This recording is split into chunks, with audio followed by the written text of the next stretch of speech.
Bismillah, walhamdulillah, wa sallallahu wa sallim ala sayyidina Muhammad wa ala alihi wa sahbihi wa man wala wa ba'd. Il y a quelques semaines, il y a une vidéo de Kémy Séba qui a défrayé la chronique. Une vidéo dans laquelle il disait qu'il s'était en quelque sorte faussement converti à l'islam pour pouvoir être audible auprès des masses musulmanes. Et lorsqu'il a commencé à être audible et influent auprès des masses musulmanes, il a commencé à faire du prosélytisme. Il a commencé à prêcher pour sa paroisse. Et sa paroisse, c'est le vaudouisme. C'est en quelque sorte le fait de revenir au culte des ancêtres. Car il prétend que les Noirs ont une religion qui est traditionnelle et que chacun d'entre nous se doit de revenir à la religion, au culte, au vaudouisme, le fait d'invoquer les ancêtres. Donc il a commencé à faire du prosélytisme. Cette vidéo, elle a défrayé la chronique. Beaucoup de gens ont été stupéfaits, ont été vraiment étonnés de voir qu'il avait pu faire cet acte d'hypocrisie envers les musulmans qui l'ont soutenu dans son combat. Car de base, son combat, il est noble. Son combat, c'est quoi? C'est l'autosuffisance des pays noirs, des pays africains. Donc, c'est un combat de base qui est noble. Le fait de vouloir que une sorte de décolonisation totale, parce que les décolonisations que l'on a actuellement ne sont pas des vraies décolonisations. Donc le combat de base, il est noble. Moi, personnellement, étant issu de la communauté noire, j'aurais pu réagir et j'aurais été, on va dire, en quelque sorte, apte à pouvoir réagir en ma capacité de noir. Mais je ne l'ai pas fait. Pourquoi? Parce que j'ai trouvé qu'il y avait des personnes qui étaient beaucoup plus habiles que moi pour pouvoir le faire. Donc, je ne me suis pas permis de parler car j'ai trouvé qu'il y avait des personnes très éloquentes qui se sont exprimées sur le sujet et qui l'ont très bien fait. Donc, je me suis seulement limité à repartager ce que j'avais pu entendre de personnes qui s'étaient exprimées sur le sujet et qui l'avaient fait d'une manière vraiment très éloquente. Ensuite, je suis tombé sur une vidéo de Abdelhamid. Et lorsque j'ai vu qu'il avait réagi sur ce sujet, je me suis dit, pourquoi il parle? Car il faut savoir, mes frères et sœurs, que ce n'est pas tout le monde qui se doit de s'exprimer et de réagir dans tous les sujets. Il y a des sujets qui doivent être traités par des personnes qui ont l'habilité, qui ont les aptitudes, qui sont en quelque sorte légitimes, qui ont la légitimité pour pouvoir parler. S'il y a un problème qui se passe dans le monde maghrébin, entre les Maghrébins, dans la communauté maghrébine, moi, Mohamed Lamine, je ne vais pas avoir la légitimité pour pouvoir m'exprimer, car je ne suis pas maghrébin, je ne connais pas les us, je ne connais pas les coutumes, même si j'ai vécu au Maghreb.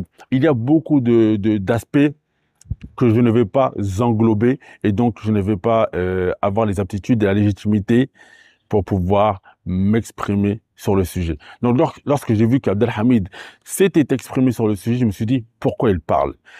Et récemment, je suis tombé sur la vidéo d'un kémite qui a repris une des phrases justement qu'Abdelhamid a tenues et vraiment ils se sont indignés et à juste titre. Car il faut comprendre une chose, mes frères et sœurs.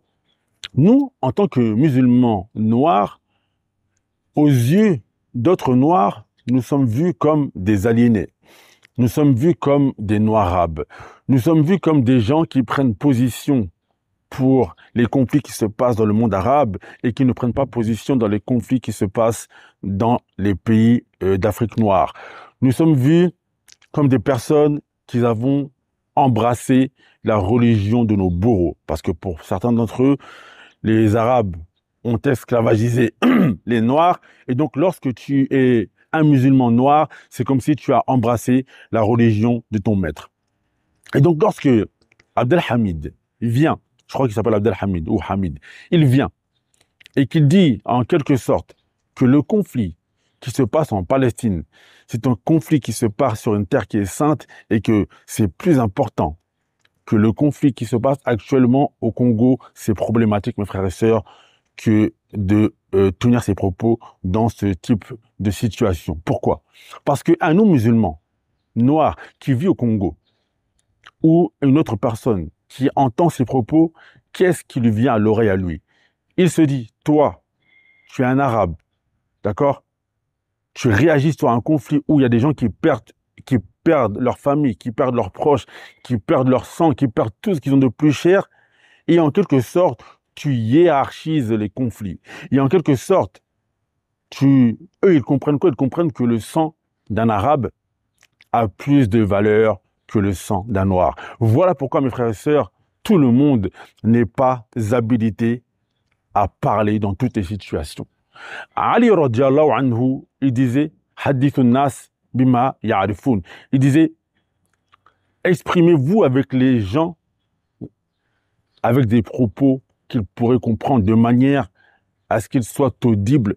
Voulez-vous qu'ils démentent Allah et son messager? Lorsque l'on contextualise, mes frères et sœurs, par rapport à tout ce que je viens de vous dire, lorsque vous contextualisez, lorsque vous vous mettez à la place d'une personne qui est afrocentriste, qui est pour lui les Arabes ont esclavagisé les Noirs, et que vous venez et que vous nous dites en quelque sorte que le conflit qui se passe là-bas est plus important que le conflit qui est au Congo, lui, pour lui, se dit donc le sang d'un Arabe a plus de valeur que le sang d'un Noir. Voilà, mes frères et sœurs, pourquoi tout le monde n'a pas les aptitudes, n'a pas la légitimité à s'exprimer sur tous les sujets. Il aurait dû tout simplement se taire, parce qu'il y a des choses qui ne se disent pas. Lorsque le prophète sallallahu alayhi wa sallam il dit par exemple dans plusieurs hadiths que le sang du croyant, il est cher. Le prophète sallallahu alayhi wa sallam, il sait dans quel cas de figure il dit ça. Le prophète sallallahu alayhi wa sallam. Mais lorsque tu viens comparer deux situations qui se passent dans des pays différents et tu prétends que, en quelque sorte, tu laisses sous-entendre que le sang qui coule là-bas est plus important que le sang qui coule dans un autre endroit, eh ben, pour ceux qui ne sont pas musulmans, ils comprennent les choses de cette manière-là. Donc c'est pour ça, mes frères et sœurs, il y a un proverbe qui dit « Likulli maqamin maqal ». Il y a à chaque endroit et chaque moment et chaque situation une parole qui sied. Il faut savoir comment parler, mes frères et sœurs. Et il faut savoir que ce n'est pas tout le monde qui a la légitimité, qui a l'habilité pour pouvoir s'exprimer dans toutes les situations. Donc le frère, il aurait dû se taire, sincèrement, il aurait dû se taire parce que c'était pas à lui d'aborder ce genre de sujet. Parce que tout d'abord, il n'est pas de la communauté noire. Allah Azza wa Jalla, il a envoyé vers chaque peuple des messagers qui étaient issus de ce peuple. Parce que ces messagers, ils allaient savoir comment parler avec ces gens. Parce qu'ils connaissent les us, ils connaissent les coutumes. Et ils savent comment ils doivent s'exprimer avec les gens de leur peuple. Donc il y avait des frères qui avaient la légitimité pour parler, qui se sont exprimés et qui l'ont très bien fait. Là maintenant, à cause de la sortie de ce frère-là, nous autres qui menons des combats contre ceux qui revendiquent que les Noirs doivent revenir aux religions traditionnelles, à l'afrocentrisme, au kémétisme, etc., eh bien, on va devoir encore batailler 2 fois plus à cause de ce type de propos. Et donc, ça m'a vraiment énervé, ça m'a sorti de mes gonds, ce qu'il a pu dire. Qu'Allah Azza wa Jalla nous guide, qu'Allah Azza wa Jalla nous préserve, mes frères et sœurs, comme les pieux prédécesseurs nous disaient, apprends à te taire comme tu apprends à parler. Car si le fait de parler te guide, le fait de te taire parfois peut te protéger. Wallahu ta'ala a'la wa a'lam. Wassalamu alaikum wa rahmatullahi wa barakatuh.